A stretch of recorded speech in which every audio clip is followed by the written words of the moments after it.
Okay, so Money on My Mind is the name of this episode. So you may have got the teaser in the newsletter. And money, we're always talking about money. Some people say it makes the world go round. Others say it must be funny in a rich man's world. And some say get your money for nothing and your chicks for free. Money is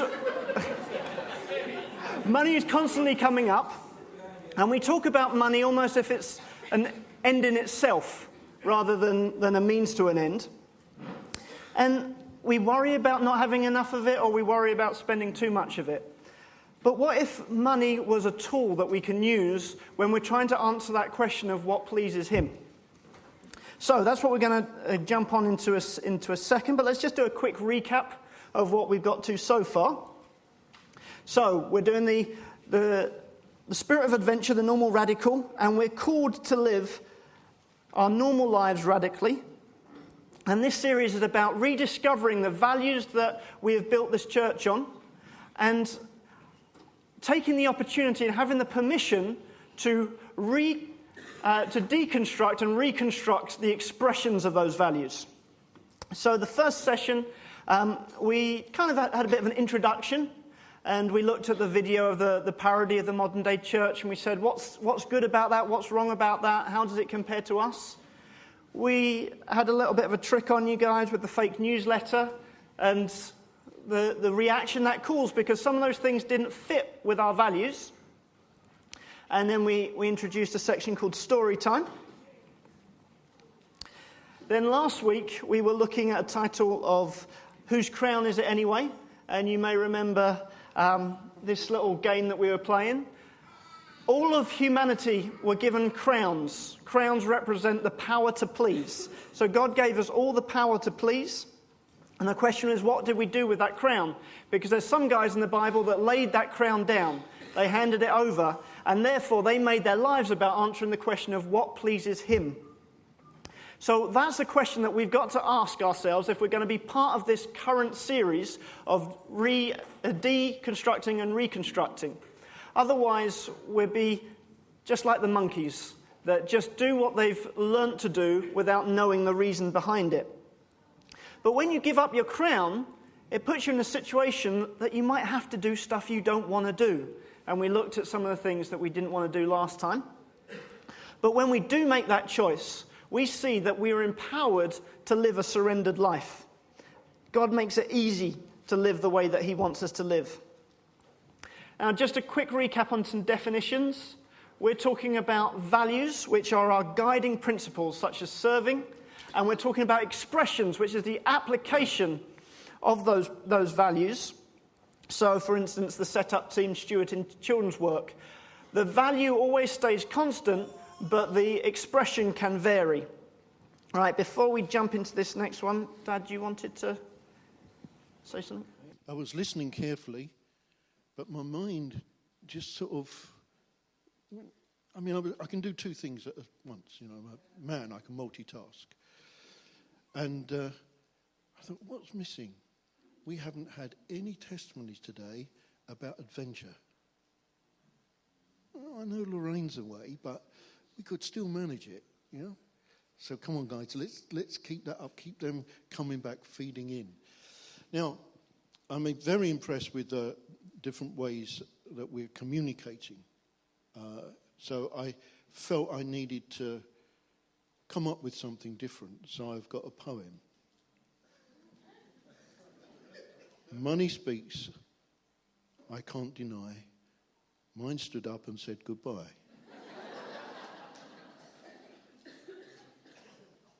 Yeah, that's about the best I can do.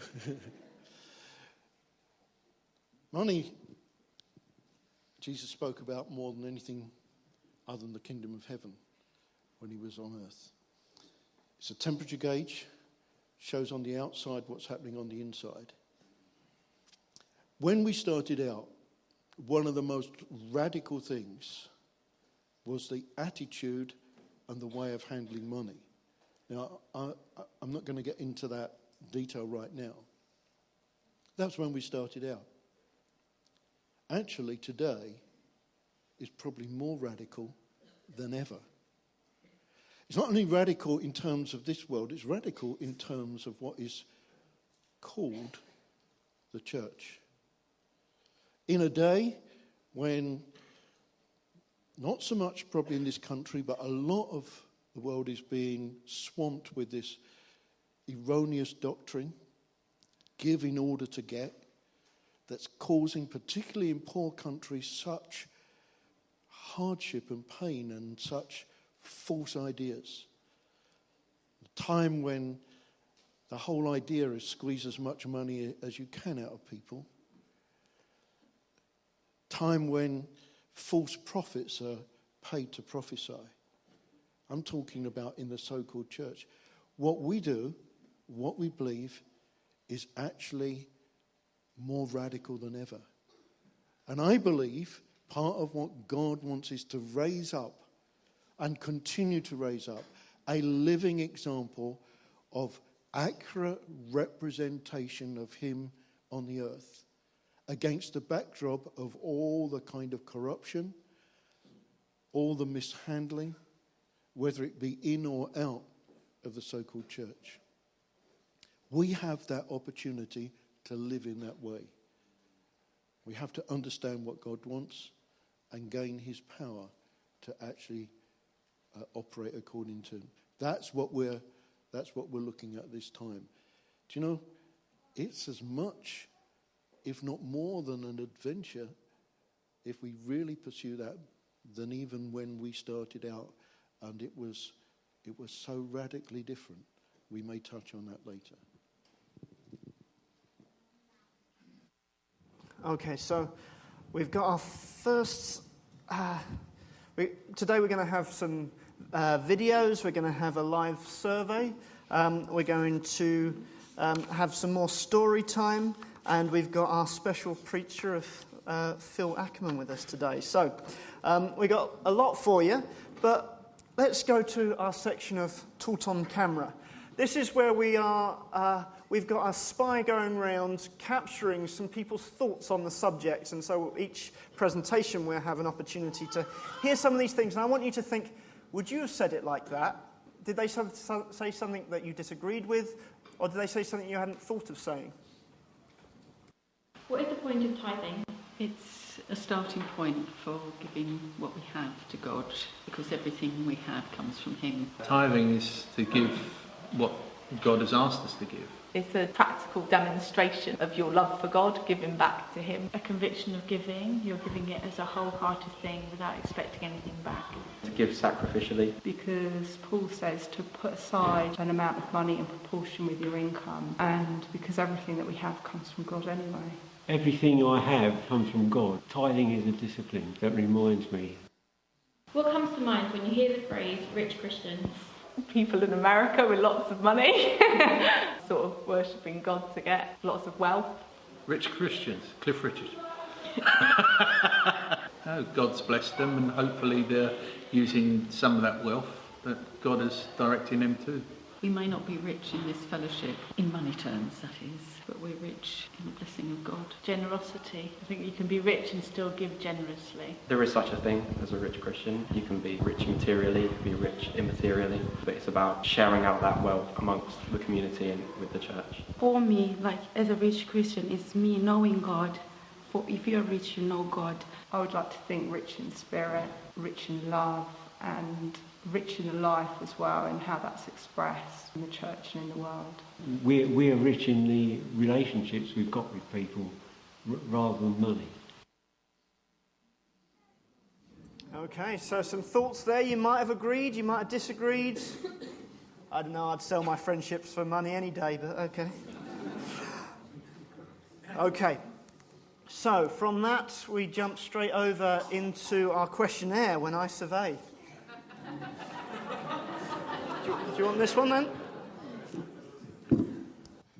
Okay, Jamie's got some really excellent questions which are going to appear on the screen, and we get a chance to look at the question and answer them. But he set me the task of making it a little bit more exciting than just reading a question and answering it. Come on, Anthony, he said, let's do this in a... So, yeah, something like that. Who wants to be a millionaire? You remember the point in the game where you can ask the audience. Okay? We're going to do that. You remember a question appears and there are several options and the audience chooses the option. We're going to do that. And everybody can see the question and have a go at answering. But for some of you, and I'm looking particularly in the middle black section here, these guys have got the twitches. They've not touched their smartphones in like 55 minutes since they last touched their smartphone. But come on, get it out now. Get your smartphone out. Everybody, if you have a smartphone, if you haven't, don't worry. You can still join in. If you have a smartphone, get it out now. Unlock it.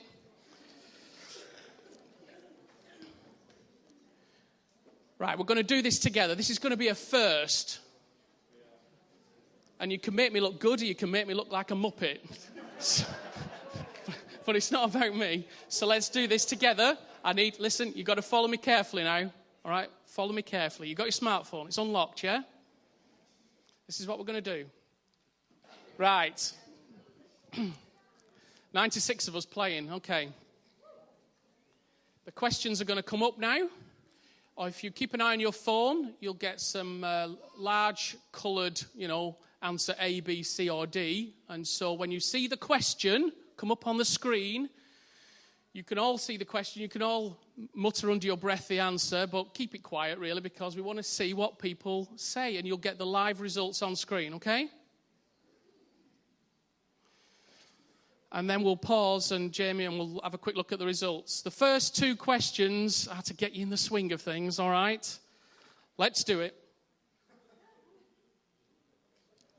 First question. I'll read it to you as well. Finish the quote. Shall I compare thee to the back of a bus, on Money Supermarket, to a summer's day, to anything at all, because nothing compares to you? Okay. 6 seconds left.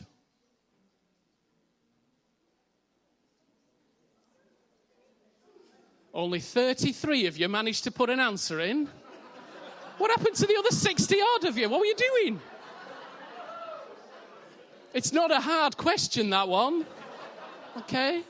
Sinead O'Connor will do. It's not going to be easy, this, Jeremy.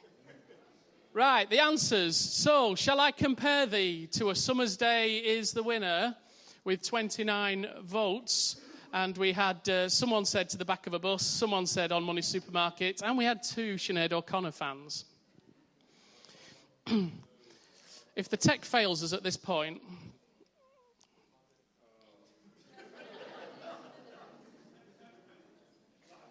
it has all been tested, it's just not been tested with 100 of us at once. We're back. Are you ready? Next test question, here we go. Outcast, they're a band, popular music combo, advised me to shake it like a rattle, a polarised picture, a clenched fist. I just don't care. There's a deliberate mistake in there as well. Oh, I've got to do my vote. 2 seconds left. Oh, I'm too slow. All right. We got a few more of you answering that time. It's actually a Polaroid picture, isn't it? Yeah, I thought so. All right. Well, we're creaking along here. Right, those are your 2 practice goes. Are you with it, Dawn? She's on it. Right, you got the hang of this. Right, we got some money questions coming. It's coming, don't worry. We'll get there. My most common thought about money is that I always want more, red. It worries me, blue. It does more harm than good, yellow. I have more than enough, green. So what happened there, as you probably saw, is it timed out. So only the very quick ones got their votes in. But let's just pause there, because let's not make it about the technology. We'll just go on with it. Okay. So there's the full question for those of you who didn't quite see it. My common thought about money is that I always want more. 3 honest people voted red. It worries me. 3 more said that. It does more harm than good. Nobody said that one. I have more than enough was the most popular one. Okay, we only had a few votes on that one. So that was the first question.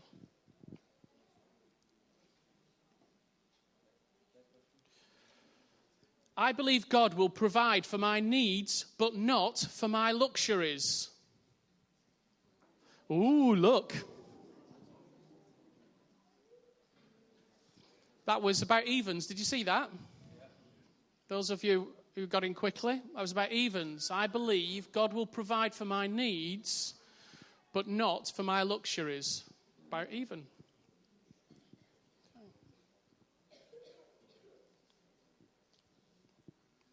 There you go.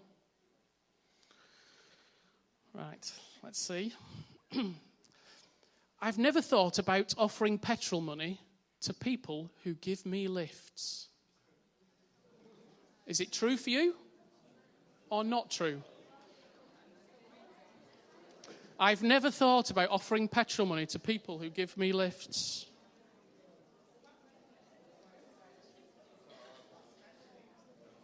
If it's true for you, tap red. Otherwise, blue. All right, you've overwhelmed the system. The test worked. You saw what was happening. Clearly, it just can't cope with 100 of us at the same time, which is a real shame. But we've got the questions anyway, which Jamie will take you through.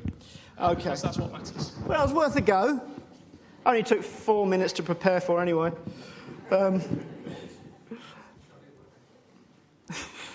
Thanks, Lynn. Okay, so some of the other questions were,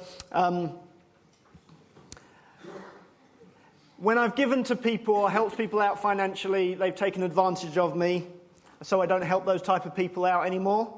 Is that true for you? Is that not true for you? I'm up to date with my tithe. I don't tithe. I'm not sure. Yes. I feel guilty because I've got so much more than others. True for me, not true for me. I feel uncomfortable when asked about my income, when asked about my spending, when I know I have more or less than the person. I don't feel uncomfortable at any point. I'm always looking for the next purchase. True for me, not true for me. So those are the questions, and we're just trying to get a kind of anonymous straw poll of how we feel about those various things.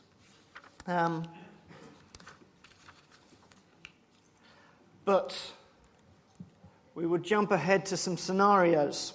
Okay, so in this scenario, I'm going to build it with 4 statements, and I'm going to ask you a question at each point. Now, if you are willing to repay the person, you remain standing. If you're not willing to repay, you sit down. So, everyone stand up.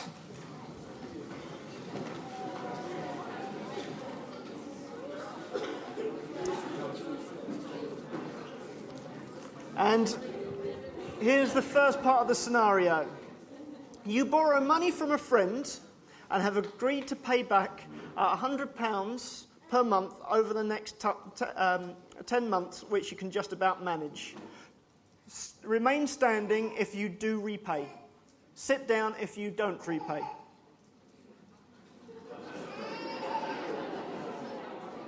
Okay. PJ, grab the... okay, right. Jamie, you're standing up. Why would you repay? Because I've agreed to pay them back, and I can manage as it says. As I can manage. Okay. Eureka Age? Where's Eureka? Gabrielle, why are you standing? Like Jamie said, because you've agreed to do it and you can do it, so you should. Okay, all right, next one. But you confronted your friend, obviously the friend that lent you money, about a shady business deal he's about to get into, and the relationship breaks down. Do you repay or do you not? So remain standing if you repay, sit down if you don't. Okay, right, Sedi, you sat down. Why did you sit down? Because, it sounds like if it's a shady business, you don't want to get involved. She gets quieter and quieter. You could put the mic in her mouth. I think because of the shady business bit, I think I would just stay out of it. So you don't want to associate with that person anymore. That even means that you're not even going to give them money. Okay, Jack, you just sat down. I wouldn't really want to feed the temptation to go into that shady business deal. Okay, all right. So you think that he might use the money that you're repaying him to go into that? Joshua, did you sit down? Yeah, I'm sitting down. I didn't really understand the question.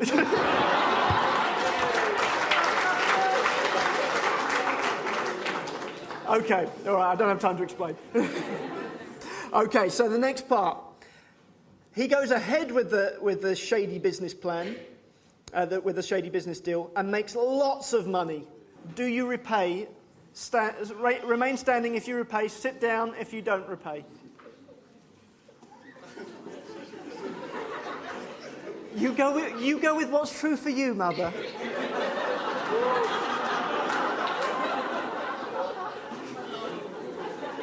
All right, we got some sitters down over there. Is that Rianne?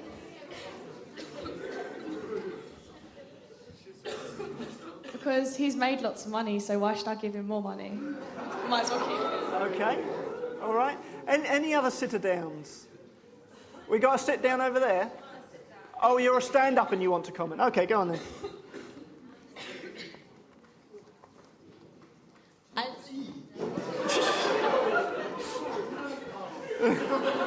PJ, this isn't a chance for you to sit down. I'd pay him back and then hope God convicts him to give me some money. Okay, all right, okay. So you're kind of spiritually bribing him. Okay. All right, last one here. Your wife or husband has fallen ill and you now need to pay hospital bills, which you need about £100 a month to cover. Strange that. Do you repay, stay standing, or if you're not going to repay, sit down?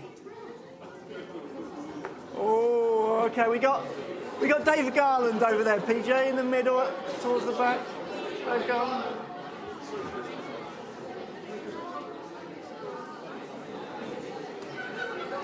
I suppose, to be fair, we wouldn't probably have to pay hospital bills, but yeah, in this country anyway. I don't know, I think that would be the priority for me. Although, I guess if he's kind of... if he was the kind of guy that was into shady business deals, perhaps it would be more sensible to repay the money rather than... Because then I'd end up in the hospital. So. Okay, very pragmatic. Who else? Mother, you're still standing. I'm shocked, but let's hear why you're still standing. I always keep to what I say. Okay. And would you be begrudging in any way?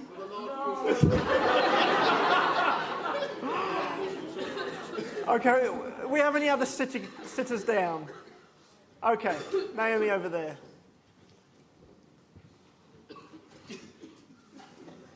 I've sat down, but I would like to speak with him first and see if I could work out a deal whereby it could be reduced or whether he'd let me off for a period of time. So. Okay, all right, good. Oscar, you're still standing. Let's hear from you. Why are you still standing? Because family is always priority. Then you should have sat down.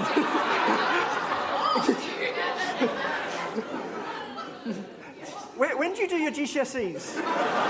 We're going to have to help you read the question. Okay. All right, and Heather, I'm just interested in what you're going to say. You're still standing. Why are you standing? First of all, I want to know why James has got shady friends and why he needed £1,000 in the first place. I'm a bit scared, and I want to be the bigger person and give back the money. Why are you scared? Because he's dodgy, and if I don't give him back the money, then I might end up in hospital. Right, okay, all right. Okay, good, thank you very much. Everyone, you can sit down. So that scenario, I would say probably 3/5 were still standing by the end. And I think that's quite radical. There would be lots of reasons to be able to step out. But it says in Psalm 15, verse 4, that a righteous man keeps his oath even if it hurts. And that's one of the ways that we deal with money. It's radical. But if we've made a promise, we have to choose to stick with that, no matter what the other person does. The other things we see in this scenario is that God promises to be our provider, so knowing that he covers us means we're secure to act according to his requirement. If we seek first the kingdom, we can trust that he's got our back. And the way that he would want us to act is with integrity. It means that we can hold on to our ideals or our values even when it becomes inconvenient and others would be dropping them. We can't bring in conditions to suit us. And I think I would agree with Naomi on choosing to go back to the friends, explain the situation, and see if something else can be worked out. At that point, they might say, no, I want the original deal. And that would be tough. Sometimes we find that lending money brings tension into relationships. How can we avoid that? Is that okay? Is that natural that we should get tense when we owe money or someone owes us money? Okay. This next scenario, you're going to do it in groups of 5 or 6 people around you. And so I'm going to put it on the screen, and we'll take a few minutes on it, and then if we've got time, we might do another one. So just pivot so you can talk to the people next to you. Here you go. Okay, right.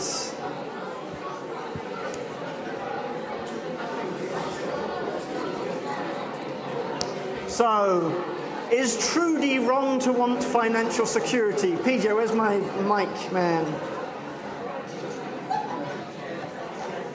Okay, who wants to... And though that's the question, we're going to try and draw out a few things from this scenario. Okay, who's got an answer? Eureka Age, where are your hands? Okay, Josh, do you understand what we're doing now? Okay. I would tithe and trust God with my money. Okay, all right. Strong answer, okay. I would say that, yeah, she's not wrong to want financial security, because if she hasn't got that much money left, she's kind of worried a tithe is meant to joyfully give. She shouldn't be giving more than she can afford unhappily. And if it does feel bad, then when she's in a better place financially, she can make up for it and give more. Okay, so you think she should tithe according to what she's got available? So, sorry.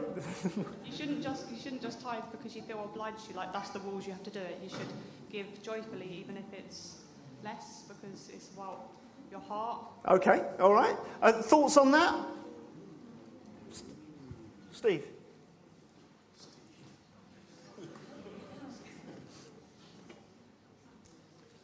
Well, I think I would hope that she would tithe, because that's what's set down. But I was also saying I would hope that she would be in relationships where she can go to people in the church who could help her financially, and she could know that if she needed money, that there will be those who would give. I mean, it's also I know it's God's provision, but also within the church. Hopefully she will be supported. Okay. People that she can be honest about a situation with. Okay, good.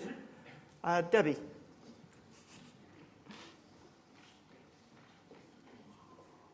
I would be looking for relationships in the church where I could talk about what I've got and help, maybe even go back to the mortgage company and look for a lower rate mortgage, but look at where my money's going, and then say, okay, God, you are, you're the provider, So here's the bit that you want me to give you, and now I can't afford to buy clothes. So Lord, how are you going to provide for that? So you would put the tithe as the priority, and then the things after that. Yeah. Right. Okay. Even over the mortgage. Yeah. Okay. All right. Any other comments? Yes. Viva. I would say we have to tithe no matter what, because the God didn't wrote in the Bible that we have to tithe just when we can afford it. So if we make all about Him, He's going to be all about us. Okay. All right. Yeah, so some interesting thoughts there. Neil. I found it really interesting to do this scenario after the last one, because last time I stayed standing because I knew that I'd promised to pay the guy his £100 a month or whatever it was. When I looked at this one, immediately I saw it in a different way, and yet actually I want to promise to give God my first tenth every month, and that's the promise that I've given. So why would I look at what's left after I've paid all my bills to see if I can afford to give him what I've promised? Mm-hmm. Last time I stayed standing because there was no question in my head. But we actually also said, well, maybe I'll go back to the person I borrowed the money from to find out whether I could do a different deal. Actually, that's what I'm going to do with God. Is I'm going to talk to him about this and talk to others about this and see what I should do in this circumstance, because it can't be a rule, it can't be a law. Mm-hmm. But at the same time, I want to give it out of, if I promise to do this thing, I want to keep my promise to him, don't I? And that to me is, I'd never seen the parallel before. Yeah. But it's still, as I said in the group, it's still the bloke's money. Mm-hmm. Last time it was the bloke's money. In a sense, this is still the bloke's money. So I still got to... The bloke being the mortgage? Being God in this case. God, okay. I mean, of course, it's all our bloke's money. It's all the Father's money. Yeah. So, and that's what it's about. Yeah, I love scenarios that they seem simple to begin with, but then kind of mess with your head a little bit. Yeah, I think there's a few things, and Phil's going to pick up on some, clearly laying out our principles, but I'll just remind us what we spoke about last time. What does he want? What pleases him? And that's got to be the first question we ask ourselves in any scenario in our lives. If he requires tithe, then that's what I do first. My heart attitude is part of living in a surrendered life, empowered to live in a surrendered life. You remember we said it last time. He can change my will. He can change my desires. So if I don't have a good heart attitude, it doesn't mean that I don't do what God wants. I do what God wants in faith, in believing, in crying out to God. Change my heart to make it in line with wanting to please you. I choose to please you, and I want my heart to come into line. But I can make the choice even before my feelings are there. The other thing we see is things don't need to seem convenient to still obey. I still get to choose. It's quite interesting. I forgot to pick it up on the last one, but there's reasons that we can end up doing what we think is right for the wrong motives. So just jumping back to Heather's answer. Why would you stand by your word? Because I don't want to get beaten up. So it looks like the right answer, but the motive was not, how do I please God? In the same way, when we looked at the newsletters, articles, we could all object to it and all agree that we should object to it, but we could have any other reason than pleasing God as part of that. Okay, we got time for scenario B. Let's jump to B. Okay, right. Let's get some thoughts on Paul's situation here. Mike Man. Okay, who would like to comment on what are the principles that we see in play in this scenario? Yeah, you go. I think Paul's showing a very fixed view of where money is allocated. So it's that thing of, well, that money's for that sound system. So now that something else has come in, I've put that money for the sound system. Whereas that's not really listening out for God, because what if God says, rather than tithe this month, I want you to give 90% of your money away? Mm-hmm. So it's that thing of, if Paul holds such a fixed view of how the money's allocated, that's not really allowing for flexibility for what God would say. Okay, good comment. Daniel?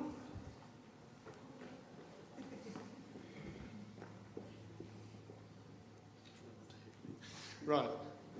We had a great discussion on this, and we started to change it from a sound system to other things like school fees or different I didn't things. give you permission to I do know. that. But my first thing was he was a cheeky Watson, he needed a slap around the back of the head. But I think what it does show is it's interesting that he felt that was his money, and yet the church could pay for him, and he could kind of tap into it. So I think we will have a wonderful pastoral conversation on the back of that. So what pastoral conversation could you have on the back of it? Well, after I'd hit him, I think much to say. Sorry, PJ. Does this feel familiar? I think.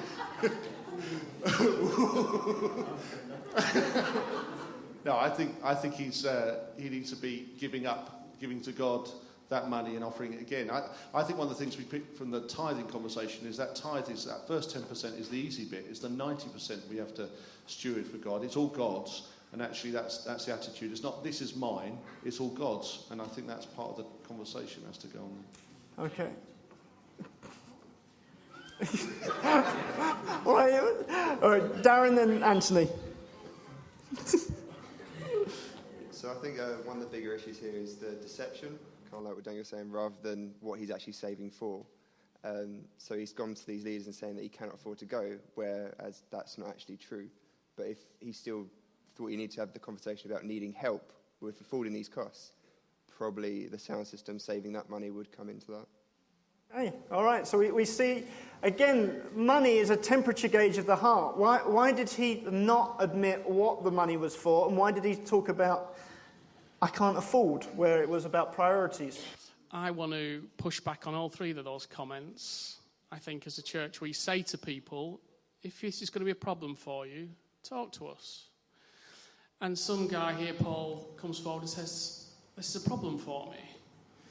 And he might be really genuine and honest, thinking, I can't afford this. We've got to be a bit careful to start imputing motives upon him and what's he actually thinking and what's he actually doing here. We shouldn't do that. As far as we know at this point, he's come forward and said, actually, I can't afford it. And we should welcome that.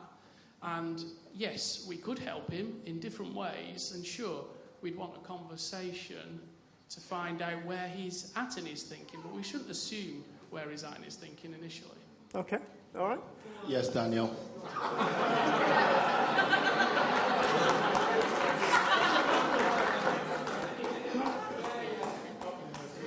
I think the thing is about helping him as well when he comes forward to see that God is a good God who doesn't want us not to be able to have things that we've saved for and things that are important to us.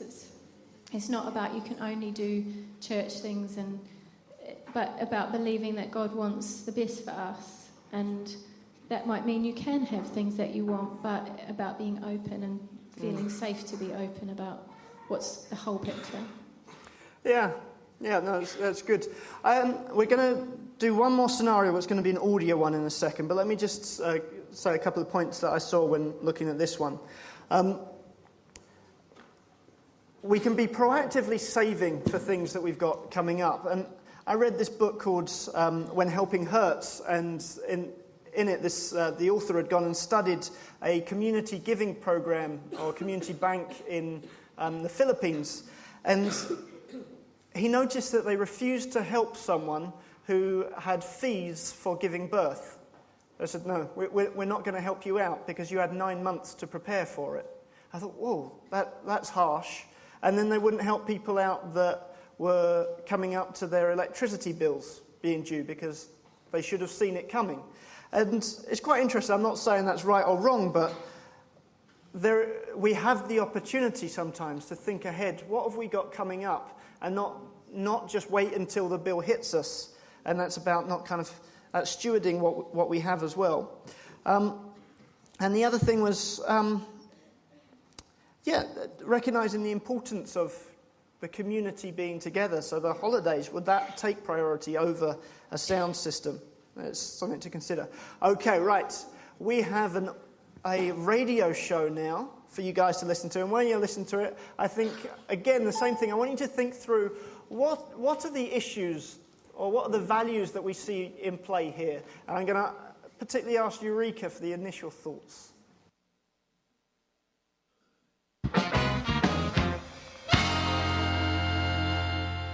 Hello and welcome to What's Your Question? A phone-in for Christians who have questions about living a Christian life.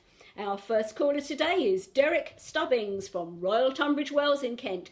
Good morning, Derek. Let's take your question. Good morning.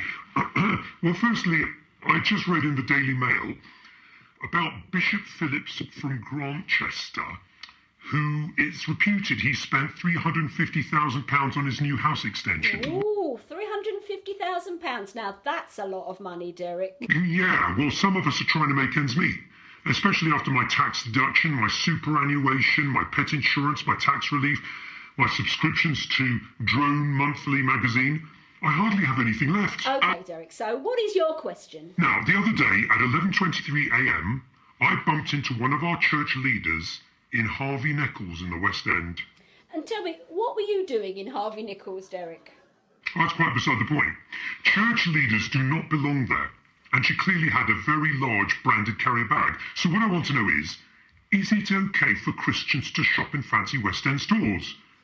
Jesus clearly lived a life of bleak poverty, so surely we should all be saving our pennies down at the pound shop.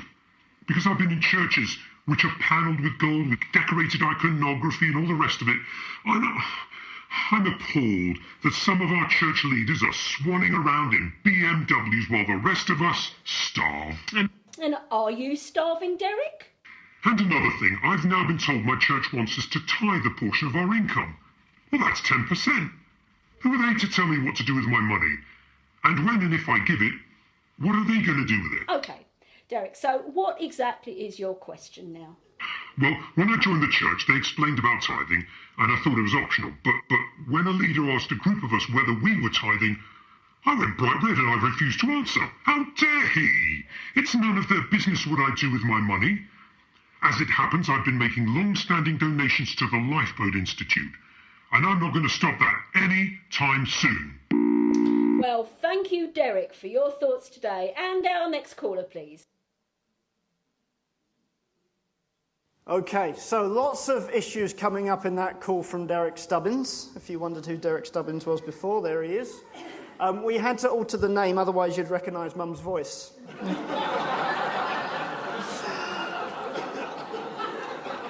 Right, okay, so Eureka, anything that Derek said that you agreed with or disagreed with? It's like French listening, isn't it? It's like, listen to this audio and see what's going on. Any comments from anyone? Slap people? Slap him, slap Derek. If you can find him. No comments? You're gonna go on, Sedi. I was going to say that the guy, I forgot his name. Derek. Yeah, when he was talking about the preacher going to a fancy shop, I don't think it's wrong to treat yourself every now and then, but like, I don't know how to explain it. Like, they can't. Yeah, no, like, I mean, as long as it's their money, like, they're not taking money from the church and saying it's going to charity and then spending it on BMWs. That's not what they're doing. Okay, so as long as they're not going straight from the offering and spending that in the Harvey Nichols. Okay, all right, yeah. Okay, the eldest member of Eureka there. Hi, I'm thinking that he hasn't got a relationship with the church to believe that way, to see people that way, and the pastors or the leaders. Because if he have a relationship and an understanding of where the money goes or what the church does or how the community works, he wouldn't react this way. So, and that's, unfortunately, is poor relationship. Okay, so you see a limited relationship because it's treating the leaders with suspicion and quite judgmental, really. Yeah.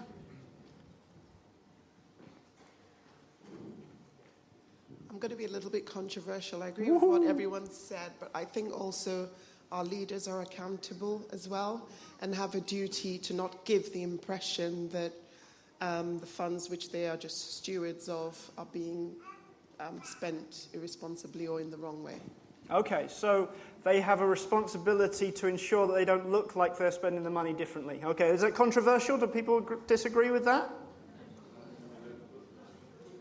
So they can do it, they just don't need to look like it. Okay.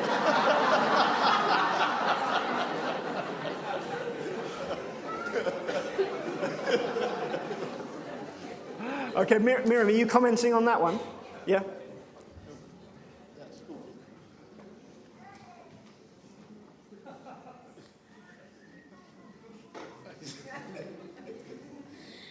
So, in the Caribbean, oftentimes pastors get paid from the offering because they don't do anything else. And that's kind of like a salary. So it's really weird just listening to, thoughts and opinions. Because where I'm from, I'm so used to that being the thing. The pastor uses, that's his salary. So, it's hard. People tend to have that same mindset. Oh, why is he using our money to buy a BMW or go and shop in a fancy place? So it's interesting. So you would agree that they have a responsibility to show that they're not using the money in that way? I'd say, yeah, that they shouldn't be showing that. It's a nice change here. Okay. All right. Unfortunately, we can't take any more questions because we are up to Phil. Phil's going to lay down some of the principles. I don't know what's more embarrassing, the fact that both Jamie and I chose the same song as an introduction, but there we go. Right, I've got 10 minutes, which isn't a long time at all, really, to go through and re-stress and unpack some of the principles that we've already begun to discuss today. But I would suggest that you get hold of the notes, the teaching notes that we've got in Lifeline around finance and money, because I found when I was preparing to go through this, I found it really, really refreshing for myself. And it's just a reminder that we've got a real wealth of teaching in the church here, and it's really key to go through. So I guess the aim of this session really is to refresh that revelation for us all, or maybe even for the first time, if this is all new to you, ask God to bring that revelation around our right handling of money and finance. And I guess what, in the context of this series, is about recommitting to a radical expression of how we use our money. And it all comes back, doesn't it, to that central point that everything we have is God's. The whole earth and everything in it belongs to Him. And that's the crux of it. That's where we're coming from on it. So we've talked about this idea of a temperature gauge a couple of times this morning. I think this is a great example of a practical outworking of our faith. Sometimes in the Bible it teaches about certain things like attitudes and internal positions, and we can get away with it because actually you can keep it hidden. But with money and our handling of money, there's always a practical outworking of it. We have to make choices to spend or not spend, to save or not save, to give or not give. And so why we say it's a temperature gauge, one of those things is it reveals something of the heart inside. And we're forced into an expression of that, which I think is a really, really helpful thing. It brings it out into the open, or at least I think that's where we should have it. So it reveals our priorities. And it might be worth just taking a moment as we touch on this series to reflect on how we are spending our money. So look at what we're spending across our month. And what does that reveal to us about our priorities? Because most of us, I assume, unless you're robbing banks, are going out to work and investing your time, and you're being given money for that investment. It's an expression of yourself.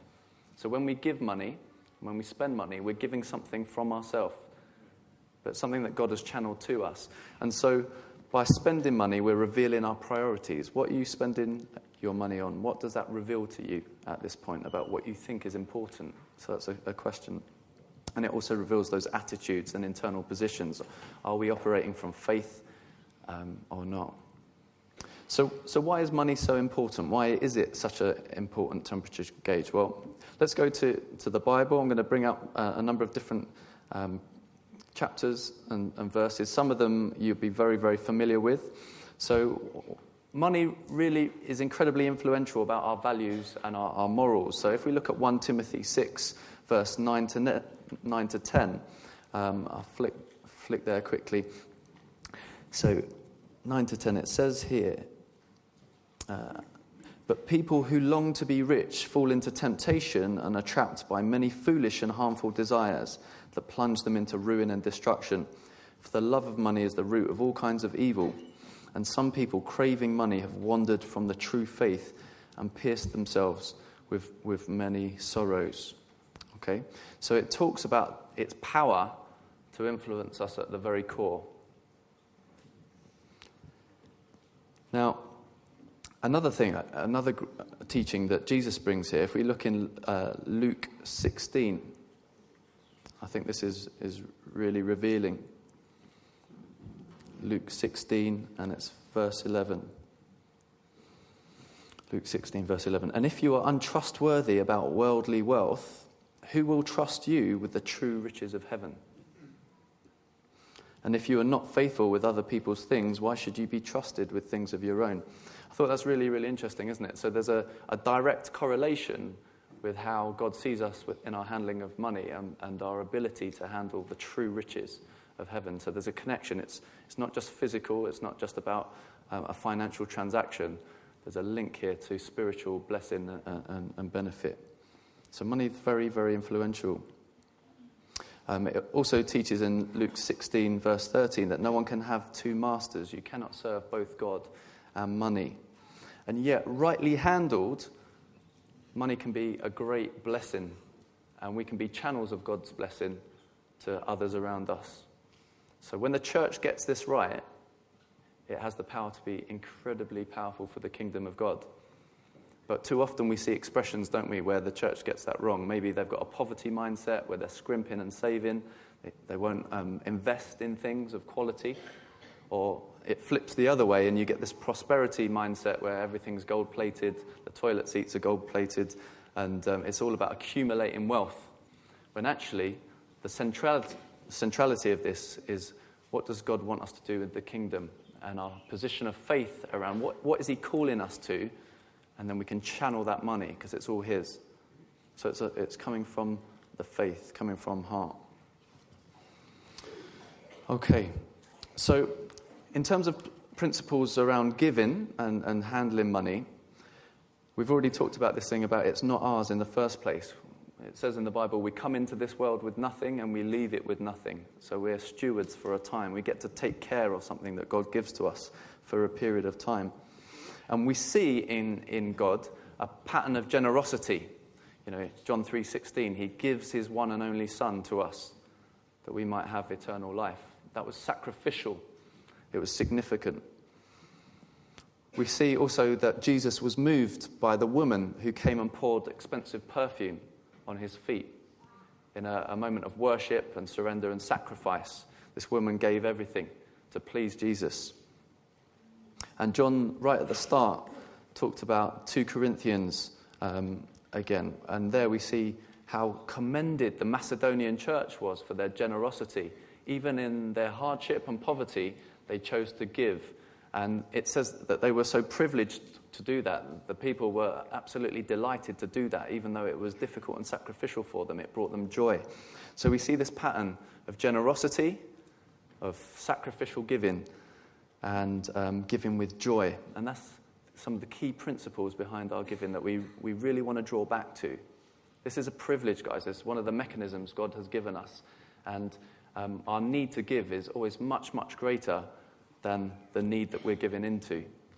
It's so key. He's made the universe that way, that we would express ourselves in worship and love to him and to others. So God doesn't need our money at all, in any way, shape or form. And we need to remember that.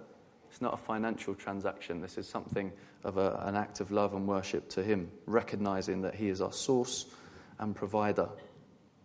And again, we see Jesus teaching on the significance of the value being more about the expression of the heart when he talks about the parable of the woman, the widow who gave the coin, the penny, into the offering in the temple. And he compares that, doesn't he, with this, what looks like an insignificant amount of money being given to an offering. And then he compares that with the Pharisees who are given a stack load of cash in a really kind of showy manner. And he says, look at what this woman gave. That is so much more than what these hypocrites are given. She's given of her, everything she had in a sacrificial way. So it's not about the amount.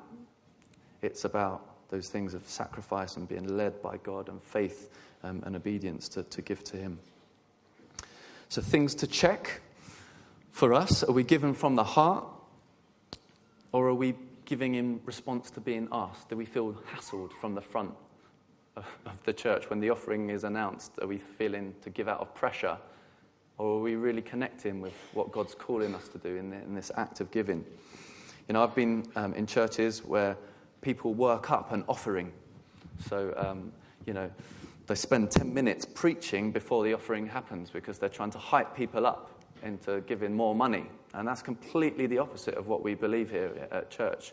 You know, when you hear John or the other leaders talk about the offering, we say, please don't feel obliged to. Because not because we don't take this seriously. We believe giving is so important and an absolute part of our expression. But it can never be about trying to manipulate the emotions. It's about our response to him. So we shouldn't be given out of a peer pressure just because we see other people giving around us.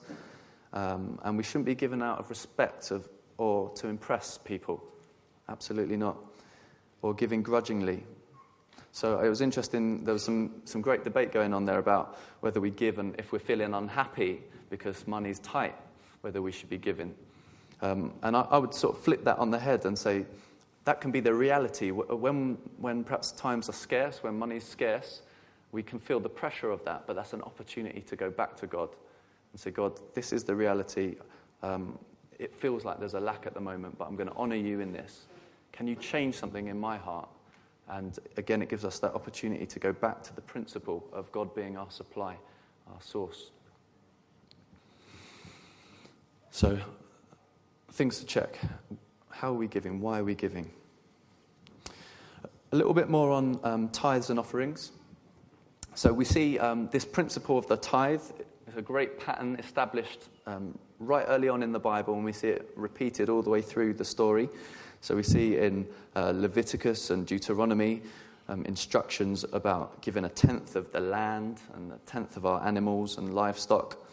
And the fruits and all those sorts of things. And of course, not many of us are farmers now, and we live in a monetary society, so we choose to give a tenth of our monetary income.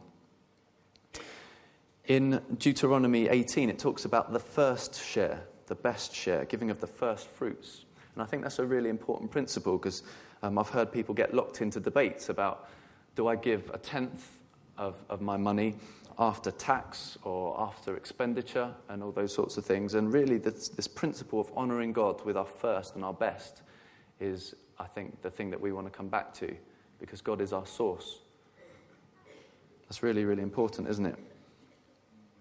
Who are we honouring first? Do we pay all our bills first, or do we give God the honour due to him first? So we see this pattern of a tithe. And then, you know, it's not just in Deuteronomy and Leviticus. So if you're thinking, well, hang on a minute, there's lots of weird stuff in Leviticus about washing your ears 7 times or you know, whatever. We see that repeated through. So Nehemiah 13, when he talks and he gathers the Israelites to rebuild the temple, we see that he discovers that the Levites, the priests, are not being given the tithe. And as a result, they're having to go out into the fields to work. And they're not able to do the things that God has called them clearly to do together. And straight away it says, I went and I confronted the leaders that they were not bringing the tithes into the storehouse, into God's house, into that place of worship. And it says, once more the people brought their tithes and offerings. So we see that there. We see in Malachi 3, 7 to 12, where God talks about, through his prophet, people cheating God by not giving the tithe. And he says, test me in this. See me as your source, because if you give, see that I won't bless you as a result. And so we have this promise that God will supply our needs. And that's very, very different, isn't it, to giving to get. So we don't give to get. We never do that prosperity gospel thing of saying, right, if I give more money into the offering, that means I'm going to get more. We give because God calls us to. It's part of our worship and expression to him. And we give generously.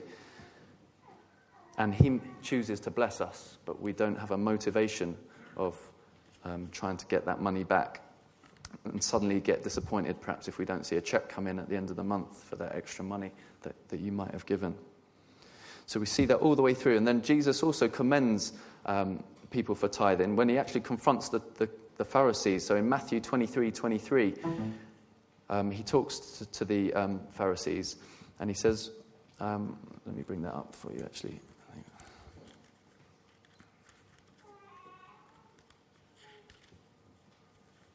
So Matthew 23:23,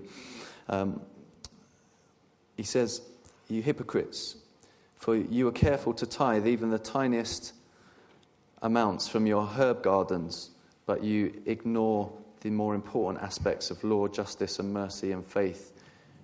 Yes, of course you should tithe, but also don't neglect the more important things. So Jesus is teaching from an expectation that, of course, we should be doing that. But again, we shouldn't get caught into a legalistic sense of tithing and giving, but it should be part of our expression of worship to him. Okay? So those are a whole bunch of things that I've kind of thrown at you pretty quickly. And I'm going to have to stop there. But I would really, really encourage you to go back to those teaching notes. Because as I've done that, I've got a new sense of faith as I've been preparing this to think, okay, so, with my... For example, I tithe with a standing order, and that can just become something that goes out without me thinking about it.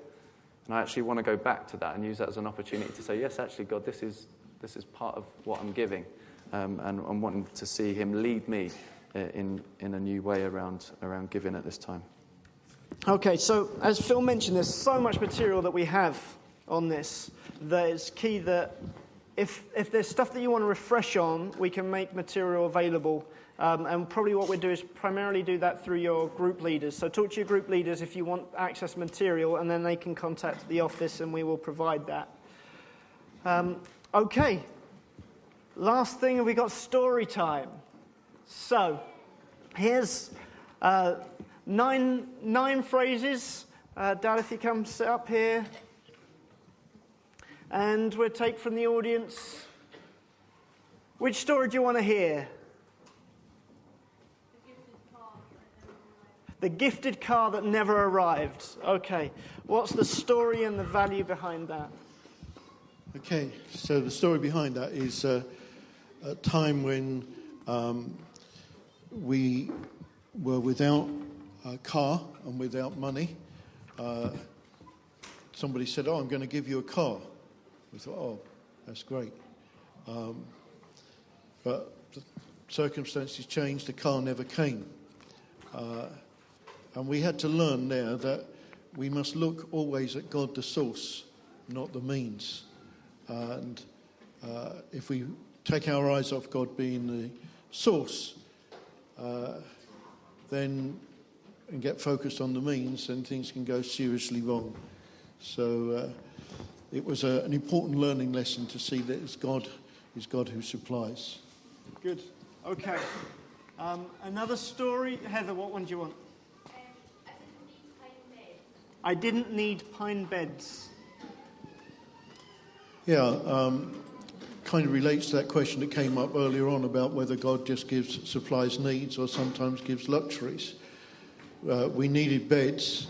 Dawn had decided she really wanted these pine bunks.